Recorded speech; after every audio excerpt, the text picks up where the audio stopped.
अगर अगर मैं किसी हिंदू से शादी करती हूँ तो मैं हिंदू धर्म एक्सेप्ट करूंगी।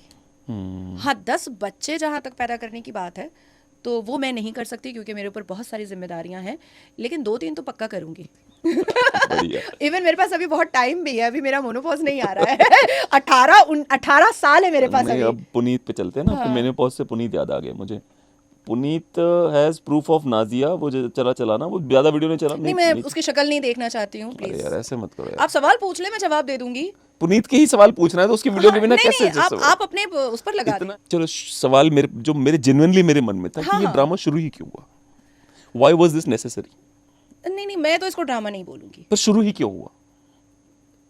मतलब आप ये जो इसने किया है इसको ड्रामा कह नहीं रहे नहीं, हैं? ओवरऑल जो ये पूरा, क्योंकि आप इतनी इमेच्योर नहीं हो कि इस रिश्ते में 4 महीने के लिए घुसो और बाहर आ जाओ और फिर इतना सारा हो जाए ड्रामा। नहीं नहीं, वो एग्जैक्टली जानना मेरी चाहता हूँ। मैं इतनी इमेच्योर नहीं हूँ, and I had done something very भसड़ in my life that I agreed, and literally I had created some egregious scenario in front of मी।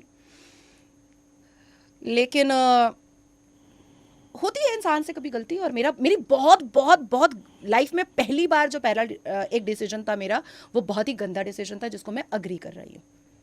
अच्छा, मेरे दिमाग में जब मेरे घर से शादी का प्रेशर आ रहा था कि अब बहुत हो गया, अब तो कर ही लो, मतलब मेरे अम्मा अब्बा का रोना धोना स्टार्ट हो गया था, तो मुझे लगा कि अब अगर मैं इनके ऊपर छोड़ देती हूँ कि तुम पसंद कर लो तो ये मुसलमान ही पकड़ के लाएंगे, और इस बीच में ये आ गए, तो मुझे लगा कि ठीक है बंदा। और फिर मेरे दिमाग में था कि मैं भी विडो हूँ, एक बच्चे की माँ हूँ, सामने वाला भी डिवोर्सी है, उम्र में भी 50 साल का है, तो कल को ये नहीं कहेगा कि तुम विडो हो, एक बच्चे की माँ हो, तो मैंने तुमको, देखो मैं अनमैरिड था और मैंने तुमको एक्सेप्ट कर लिया। हम लोग दोनों एक प्लेटफॉर्म पर हैं। मैंने यही सोचा कि अगर समाज के हिसाब से कुछ मेरा माइनस पॉइंट है तो कुछ उसका भी माइनस पॉइंट है, सामाजिक तरीके गुड। से। अगर मैं किसी अनमैरिड लड़के से और मैं अपनी ही तरह 34 साल के लड़के से शादी करती हूँ तो कल को वो ये ना कह दे कि देखो मैंने अपने जीवन को तुम्हारे लिए समर्पित किया है, एक 15 साल के बेटे की माँ से मैंने शादी किया है, और वो उस वक्त ये बोलते वक्त वो भूल जाएगा कि भाई मैं तेरे ही एज की हूँ और तेरे से ज़्यादा नाम और पैसा और सब कुछ मेरे पास है। वो ये भूल जाएगा, क्योंकि वो जो मर्द का जो एक घमंड होता है ना, वो कहीं ना कहीं दिखता है।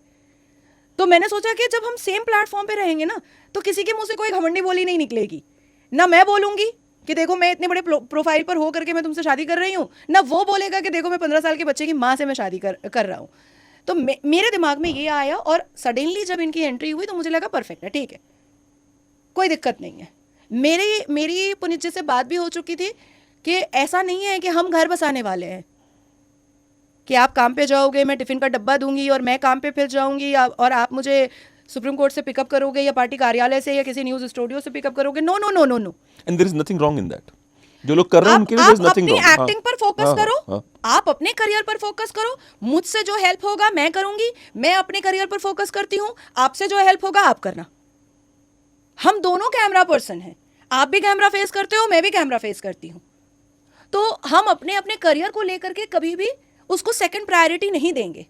और हम दोनों मैच्योर हैं, तो अभी वो मतलब टीन एज वाला तो मोहब्बत है नहीं, मेरे बाबू ने खाना खाया और ये करो वो करो, वो तो मतलब नहीं हो सकता है।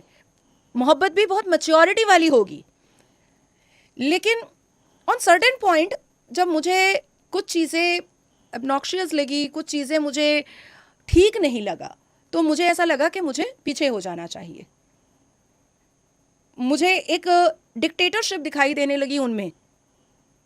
अब उन्होंने कहा मेरी बहन से माफ़ी मांगो, मेरी माँ से माफ़ी मांगो, तो मैंने जब बात ही नहीं किया है, मैंने कोई फ़ोन ही नहीं किया है, मेरा कोई बात ही नहीं हुआ, तो माफ़ी किस बात का मांगूँ? अब अचानक से आप मुझे, मेरी माँ ही मुझे फ़ोन करे और कहे कि अब्बा से माफ़ी मांगो, तो मैं ये तो पूछूंगी ना कि क्यों माफ़ी मांगूँ? एक रीज़न होना चाहिए। हाँ, अगर मैंने बदतमीज़ी की है, अगर मैंने इंसल्ट किया है, अगर मैंने कोई अभद्र बात कही है या उनको ऐसा फील हो गया है, तो मैं एक्सप्लेन करूंगी। शायद मैंने ठीक बोला होगा, उनको समझने में गलती हुई होगी, लेकिन मैंने तो बात ही नहीं की थी उसकी माँ और बहन से। बाद में फिर मैंने उसकी बहन से बात किया, पुनीत जी की, कि मैंने आपको ऐसा क्या बोल दिया जो आपने उनको बोला है कि नाजिया से माफ़ी मंगवाओ। बोले भाई भाई मेरी तुमसे तो कोई बात ही नहीं हुई है। और नाजिया, फिर उन्होंने मैसेज किया पुनीत को कि नाजिया ने मुझसे जब भी बात किया है बहुत रिस्पेक्टफुली बात किया है, तुम ये सब क्यों कर रहे हो? और वो मैसेज मेरे पास आज तक मैं है। आपको जानता हूँ इस मामले में, you are very respectful to people, I know for sure. दूसरा कि तो वो एक डिक्टेटरशिप क्रिएट करने की मेरे ऊपर कोशिश कर रहे थे जो मैं बर्दाश्त नहीं कर सकती थी। मैं डिक्टेटरशिप बर्दाश्त नहीं कर सकती हूँ। ना मैं अपने अब्बा की डिक्टेटरशिप बर्दाश्त कर सकती हूँ, ना मैं अपने अम्मा की डिक्टेटरशिप बर्दाश्त कर सकती हूँ, और ना मैं किसी की डिक्टेटरशिप बर्दाश्त कर सकती हूँ। जो गलत है वो गलत है, जो वाइट है वाइट है, जो ब्लैक है ब्लैक है, जो सही है वो सही है। उसके बाद फिर जिस तरीके से उनका पास्ट का सब चीज़ मुझे सामने आया, मुझे कोई प्रॉब्लम नहीं है कि मैं जिससे शादी कर रही हूँ उसका कोई पास्ट ना हो, बिल्कुल हो। अरे हो तभी तो लगेगा कि हाँ भाई लड़कियों के लिए बहुत एक अट्रैक्टिव चीज़ था। मुझे कोई प्रॉब्लम नहीं है कि अगर कोई अपनी पास्ट लाइफ में बहुत नशा करके आया है या बहुत कुछ करके आया है, मुझे एज सच मुझे कोई प्रॉब्लम नहीं है। ठीक है, इंसान से गलतियां होती हैं, इंसान अपनी जवानी में अपने उस ऑरा में, मैं भी जब स्कूल कॉलेज में थी मैं बहुत रिवीलिंग कपड़े पहनती थी, बहुत वेस्टर्न आउटफिट्स मैंने ऐसे ऐसे पहने हैं कि क्या ही अभी भारत में कोई पहनती होगी। मैं तो एंजेलिना जॉली को मैं कॉपी करती थी अपने वेस्टर्न आउटफिट्स में, तो मुझे ऐसा कोई दिक्कत नहीं होती है। हाँ, मैंने अपनी ज़िंदगी में कभी नशा नहीं किया है। मैं स्मोक करती हूँ, मैं उसको अग्री करती हूँ, और मैं सबके मुंह पर पीती हूँ, छुपाती भी नहीं हूँ। लेकिन जब मैं किसी की लाइफ में हूं तो फिर मैं दूसरी औरत नहीं बर्दाश्त करूंगी, ये बहुत क्रिस्टल क्लियर है। दूसरा कि अगर मैं किसी के साथ रिलेशन में हूं देन आई नीड कि वो टच में रहे।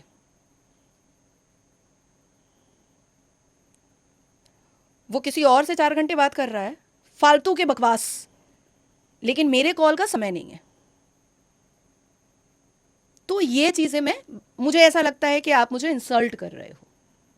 आप मेरे ही परिचित के लोगों से 2 घंटे बात कर रहे हो फालतू की बकवास से, मेरे ही परिचित लोगों से, और जब मैं कॉल कर रही हूं तो आप कह रहे हो कि बाद में बात करते हैं। तो वो मेरा इंसल्ट मुझे फील होता है, और उसके बाद से फिर मैंने साइड लेना स्टार्ट किया। मैंने सिर्फ एक सवाल पूछा था जिसका जवाब उन्होंने व्हाट्सएप पे दिया भी था कि हाँ मैंने चांद उनकी कोई दोस्त है और उसका कोई 28-30 साल का बेटा है, म्यूजिक कंपोजर है, हाँ मैंने उसके मांग में सिंदूर भरा था। तो मैंने कहा कि लीगल तरीके से एक बीवी आपकी है और हिंदू सनातन तरीके से एक बीवी आपकी है, तो मैं तो ऐसे ही पॉलीगेमी के अगेंस्ट हूँ, तो मुझे तीसरी नहीं बनना है। टाटा बाय बाय, बात खत्म हो गई। मुझे ऐसा लगता है कि जिस शब्दों का प्रयोग वो कर रहे हैं वो अपनी माँ की परवरिश का वो सबूत दे रहे हैं, इसके अलावा कुछ भी नहीं दे रहे हैं। 12 बार सेक्स करवाती थी, सेक्सुअली एडिक्टेड थी, नशा करती है, पाकिस्तान और बांग्लादेश की स्पाई है, पढ़ी लिखी नहीं है, 4 क्लास पास नहीं है, पूरा शक्ल प्लास्टिक।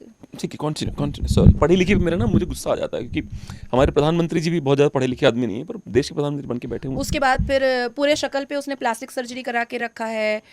नाजिया इलाही खान की ओरिजिनल उम्र जो है वो 61 है और 62 54 नहीं, अभी 54 नए वाले जिस दिन 61 मेरा हो गया। बर्थडे था उस दिन नया वीडियो जारी हुआ है, अच्छा, जिसमें 61 है, मैंने जो 62 रिसर्च पे। करी उसमें 52 था, फिर 54 हो गया। मैंने कहा अभी 2 साल कैसे बढ़ा देते हैं 2 ही महीने में। हाँ, उसके बाद फिर एक कोई फेक फेसबुक का वो उसने पोस्ट किया है जिसमें 11 अगस्त 1975 लिखा हुआ है, फेसबुक का पोस्ट वो है।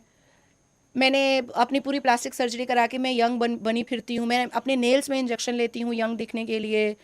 मैं सोनागाछी प्रोस्टिट्यूट एरिया के पास मेरा जन्म हुआ है। मतलब क्या क्या, मतलब narcissist personality, central of attraction बनने के लिए तुम इतना नीचे गिरोगे। तो मैंने तो अब तय किया है कि मैं कोई भी एंकर सवाल पूछेगा ना, मैं कहूँगी कि भाई जियो पॉलिटिक्स पे बात कर ले, मैं इस देश और ब्रह्मांड की ना जानी मानी स्पीकर हूँ, इसके अलावा भी बहुत सारी दुनिया में खबर है, तो इसके बारे में मुझे कोई जवाब नहीं देना है। क्योंकि नार्सिसिस्ट पर्सनालिटी का, क्योंकि मैंने सोशियोलॉजी बहुत पढ़ी है, और हम लोग डिवोर्स के मामले पर और पॉक्सो के मामले पे जो अभी रोमियो जूलियट एक्ट हो चुका है उसमें हम लोग बच्चियों का और डिवोर्स के मामले में कपल का बहुत काउंसलिंग भी करते हैं। और क्योंकि सोशियोलॉजी मेरा बहुत स्ट्रांग है तो मैं वो उस पर्सनालिटी को मैं स्टडी कर सकती हूँ। बेसिकली ये आदमी, मैं नार्सिसिस्ट इसलिए बोल रही हूँ क्योंकि ये बॉलीवुड में एक मुकाम पर तो पहुँचा था, नो डाउट, इसमें तो कोई डाउट ही नहीं है कि एक मुकाम पर यह पहुँचा था और बहुत बड़े बड़े एक्टर्स के साथ इसने काम किया था। लेकिन इसके अपने बिहेवियर की वजह से और इसके अपने ये नार्सिसिस्ट पर्सनालिटी की वजह से ये वहाँ से निकाल दिया गया। ये चरस गांजा कोकीन में डूब गया। शायद सलमान खान ने थप्पड़ भी मारा है। शायद नॉट अरे श्योर। बिग बॉस में सलमान खान ने बहुत बेइज्जत किया है, सबको सबको बोलते फिरता है मैंने प्रीति जिंटा को डांस सिखाया है, मैं हाँ, एक्टर हूँ, कोरियोग्राफर हूँ, राइटर हूँ, म्यूजिक कंपोजर हूँ, सिंगर हूँ। भाई तू 10 किस्म का आदमी हो सकता है, मैं सिर्फ नेता और वकील नहीं हो सकती क्या? मैं तो सिर्फ 2 ही कैरी कर रही हूँ, और इस देश में 80% नेता वकील है, और आगे पहले भी रह चुके हैं। यहाँ तक कि जो जिन्ना था वो भी वकील था। बिल्कुल, मतलब जिन्ना तो वाज वेरी लो क्लास वकील, बट वकील था। हाँ तो मैं स्टार्टिंग से बोल रही हूँ कि वहाँ पर ये अनसक्सेसफुल हुआ। उसके बाद फिर क्या हुआ कि ये सीरियल में गया, सीरियल में भी छोटे छोटे छोटे छोटे रोल इसको मिलते थे, नहीं मिलते थे, मिलते थे, नहीं मिलते थे। तो जाहिर सी बात है कि कोई व्यक्ति शाहरुख खान के साथ एक्टिंग कर रहा है, अभिषेक बच्चन के साथ एक्टिंग कर रहा है, प्रीति जिंटा के साथ एक्टिंग कर रहा है, और फिर वो भस्मासुर कर रहा है, और फिर वो नारायण बन रहा है छोटे से पर्दे पर, और वो भी उसको हफ्ते में, 15 दिन में, 25 दिन में एक छोटा सा रोल मिल रहा है, और वो भी उसको वो वैल्यू नहीं मिल रहा है सेट पर जो पहले कभी मिला करता था।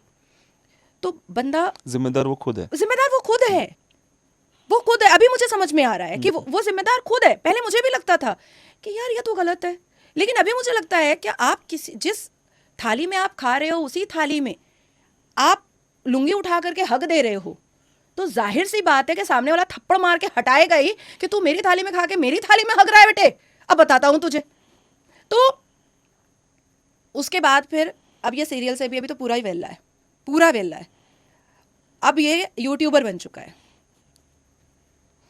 और मुझे गालियां परोस परोस करके 700-800 सब्सक्राइबर से 4,000 से ज्यादा सब्सक्राइबर इसने बना लिए। पर मुझे एक बात बताओ। नहीं अच्छा, पुनीत पुराण अब मैं कंटिन्यू। उसको चैलेंज दे रही हूँ कि तू 10 दिन मेरा बिना नाम लिए तू चला ले अपना वीडियो।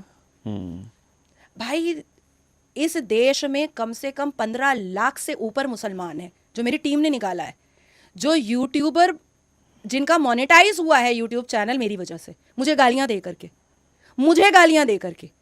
तो जो मुसलमान मुझे गालियां दे रहे हैं वो इतने बड़े हरामखोर हैं और इतने बड़े चू हैं जो अपने घर का चूल्हा जला रहे हैं मुझे गालियां दे करके। तो कितने बेशरम है कि तो जो ऐसे क्लिप काटते हैं और उसके बाद पहले दाढ़ी में बोलता है इसको देखिए, ये है नाजिया इलाही खान, देखिए अल्लाह का जलवा, देखिए अल्लाह ने इजाब दिया है इसके ऊपर, इसका हिंदू बॉयफ्रेंड खुद कह रहा है कि ये सेक्स एडिक्टेड है, बर्बाद हो गई है। हाय रे पागल, मदरसा का एजुकेशन मुझे मत दिखा। फनी बात तो सुन लो, उस चूतिए पे 90,000 व्यूज आ रहे, पुनीत पे 4,000 बेचारे पे। तो मुझे ऐसा लग रहा है कि तुझे मैं कहां से बर्बाद दिख रही हूँ, बेवकूफ व्यक्ति, मैं तुझे बर्बाद कहां से दिख रही हूँ।